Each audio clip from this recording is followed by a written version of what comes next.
안녕하세요. 유럽 패키지 여행에 대한 모든 것을 알려드리는 유럽 패키지 임 팀장입니다. 오늘은 여러분들이 유럽 패키지 여행 상품 중에서 동유럽 패키지 여행 상품을 고르실 때 약간 팁이 될 만한 것들을 알려드리려고 합니다. 근데 이걸 말씀드리기 전에 여러분들 패키지 상품은 여러 가지가 있어요. 근데 어떤 상품을 선택해서 가시든 중요한 건 어떤 상품이냐라기보다는 어떤 마음가짐으로 가느냐가 더 중요합니다. 그게 가장 중요해요. 그래서 제가 올렸던 동영상 중에 가장 첫 번째 동영상이 있습니다. 유럽 패키지 여행 가장 중요한 거, 긍정적인 마인드. 이 동영상 먼저 한번 꼭 보시고 긍정적인 마인드를 가졌다면 어떤 상품으로 가시든 즐거워요. 예, 어떤 상품으로 가시든. 그래서 첫 번째 동영상 한번 꼭 보시고, 그리고 나는 긍정적인 마인드로 똘똘 뭉쳤다. 예, 약간 테크닉적으로 조금 더 팁이 필요하다 하신다면 이번 동영상으로서 그 부분을 채워드릴까 합니다. 이건 저희 임 팀장, 저의 지극히 개인적인 주장이에요. 그러니 너무 일반화시키지 말아주시고요. 자, 동유럽 패키지 여행을 가시게 되면 동유럽에서는 핵심적인 나라들이 있습니다. 가장 핵심이라고 할 수 있는 건 헝가리, 체코, 오스트리아 이 세 나라가 핵심이죠. 세 나라. 독일까지 포함시킬 수도 있어요. 그래서 독일까지 해서 이 네 나라를 포함시킬 수 있는 이 네 나라라고 할 수 있는데, 근데 자 그러면 이 동유럽 패키지 여행을 가실 때 어떤 코스로 어떤 비행기로 가느냐 뭐 여러 가지가 있을 텐데, 프랑크푸르트, 독일의 프랑크푸르트로 들어가서 관광하고 다시 독일의 프랑크푸르트 공항을 통해서 귀국을 하는 그런 일정들이 많습니다. 보통 우리나라 국적기를 이용해서 가신다면, 아시아나항공이나 대한항공을 이용해서 동유럽에 가신다면 프랑크푸르트로 들어갔다가 프랑크푸르트에서 나오는 그런 일정으로 짜여져 있어요. 근데 이 독일의 프랑크푸르트가 상당히 멀리 떨어져 있어요. 얘만 멀리 떨어져 있어요.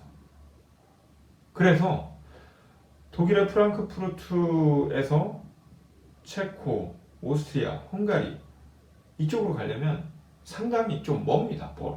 멀어요.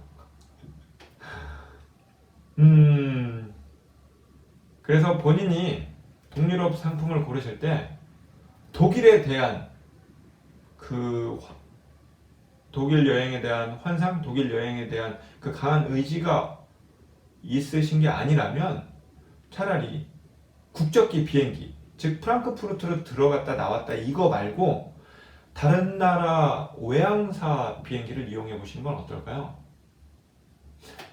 독일이 아닌 체코 프라하로 들어갔다가 헝가리의 부다페스트로 귀국하는 그런 건 어떨까요?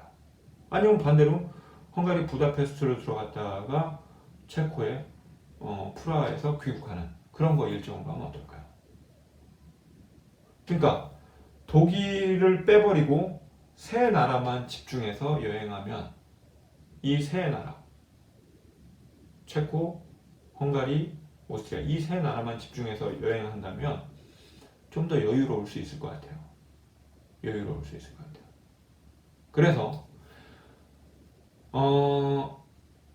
국적기를 선택하지 않고 다른 나라, 즉 대한항공이나 아시아나항공을 선택해서 동유럽 패키지에 가는 게 아니고 카타르라든가 중동의 카타르라든가 아니면 핀란드 피네어라든가 터키 에어라인이라든가 그런 거 이용해서 동유럽을 가시게 되면 프랑크푸르트가 아닌 다른 공항을 이용하게 되거든요. 그러면 여러분들이 동선상 좀 더 많이 시간을 세이브할 수가 있어요. 네. 다만 국적기가 아니라는 거죠. 그리고 다른 나라를 경유해서 간다는 거죠. 카타르는 카타르 도하라든가 뭐 터키 이스탄불이라든가 그런 데를 경유해서 들어가는 거에 대한 단점은 있지만 이렇게 동선상 그게 더 짧아요. 짧고 또 어떤 비행기는 바로 들어가죠. 체코 항공은 프라 체코로 바로 들어가죠.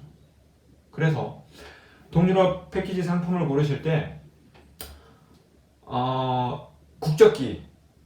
국적기를 고집하지 않으신다면, 그리고 독일에 대한 독일에 대한 강한 의지가 없으시다면 독일 제해버리고 이 세 나라만 여행하시는 건 어때요? 세 나라.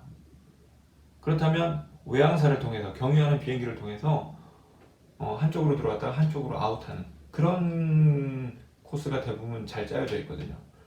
그러면 그 내에서 좀 더 내실이 다져질 거예요. 내실이랄까요? 이동하는 데에 많은 시간을 두지 않아요. 그래서 그렇게 된다면 요즘에 어떤 상품 보니까 체코의 프라하에서 반일 동안 자유시간이 주어지는 경우도 있고 뭐 그렇더라고요. 여유롭더라고요. 그래서 한번 그런 거 고려해 보십시오.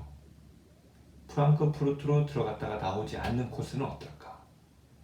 개인적으로 어떤 거 추천하냐고요? 개인적으로 저는 프랑크푸르트는 너무 멀다고 생각해요. 네, 거기까지. 그리고 장단점은 있으니까. 아무튼 그렇고 또 다른 거. 동유럽 패키지 상품을 고르실 때는 일정은 너무 긴 거 고르지 마십시오. 동유럽만 여행하실 때 12일짜리 상품이 있는데 이거 너무 긴 것 같아요. 제가 볼 때는. 동유럽만 가신다면 일정은 8일이나 9일 이 정도면 그냥 괜찮습니다.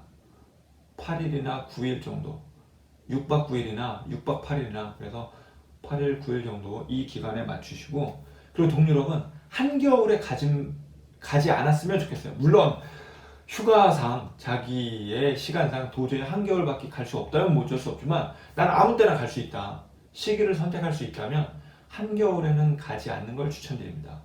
왜냐면 한겨울에 가시면 일단 해가 짧아요.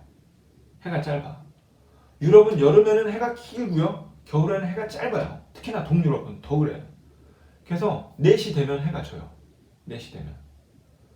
여러분, 유럽 패키지 상품 코스가 있잖아요. 그럼 여름은 이렇게 코스를 짜고 겨울은 이렇게 코스를 짜고 그런 거 없습니다. 코스는 정해져 있어요. 근데 여름이든 겨울이든 똑같아요, 코스가. 여름에는 해가 기니까 상관이 없는데 겨울에는 해가 짧아요. 그러니까 그거에 대한 영향이 좀 있습니다. 영향이 있어요. 아니, 해가 4시에 지는데 뭐. 네. 물론 여름의 코스랑 겨울의 코스랑 완벽히 똑같지는 않아요. 살짝은 달라. 살짝은 다르지만 대부분 비슷해요. 그래서 아무튼 겨울에 동유럽 가시는 건 해가 빨리 지니까 조금 비추하고 싶고요. 그리고 또 추워요. 겨울은 추워. 네, 추워요.